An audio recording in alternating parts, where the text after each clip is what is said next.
জয়গুরু বন্ধুরা, শুভ সকাল। আজকে বৃহস্পতিবার, একটু সকালেই ঘুম থেকে উঠেছিলাম, তো ফুল গাছগুলির দিকে একটু নজর পড়ল।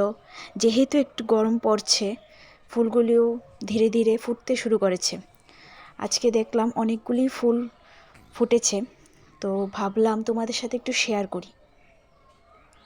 সকালে ফুলগুলি খুব ছোট থাকে, দেখতেও দারুণ লাগে। আগে প্রচুর ফুল গাছ ছিল, কিন্তু এখন কিছু কিছু কেটে ফেলেছে। এই হলো একটা হলুদ ফুলের গাছ। কি ফুল জানি ঠিক মনে পড়ছে না, কিন্তু খুব সুন্দর দেখতে। পুজো দেওয়ার সময় যখন ঠাকুরের আসনে দেই, খুব সুন্দর লাগে দেখতে এই ফুলগুলি।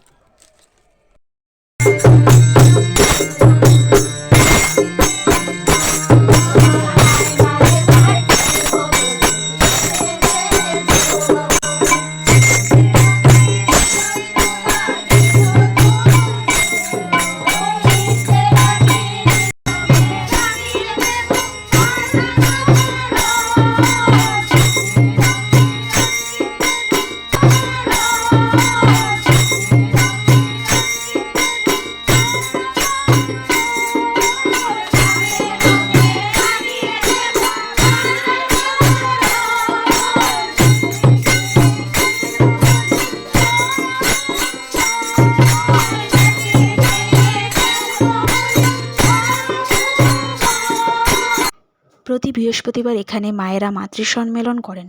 যেহেতু আজকে হোলির পরের দিন ছিল, তাই সবাই মিলে ঠিক করা হয়েছিল যে হোলির গান গাওয়া হবে আজকেই। হোলি যেহেতু, তো দেওঘরে অনুষ্ঠান হয় এবং প্রচুর লোকের সমাগম হয়। আমাদের এখান থেকে অনেকেই গিয়েছে, তাই আজকে লোকও কম এখানে। আমি অলওয়েজ অ্যাটেন্ড করতে পারি না, কিন্তু আজকে ভাবলাম একটু অ্যাটেন্ড করে দেখি।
চা খেতে খেতেই আমাদের আঙ্কেল এসেছিল দেওঘর থেকে প্রসাদ নিয়ে। আজকের ব্লগটা এতটুকুই।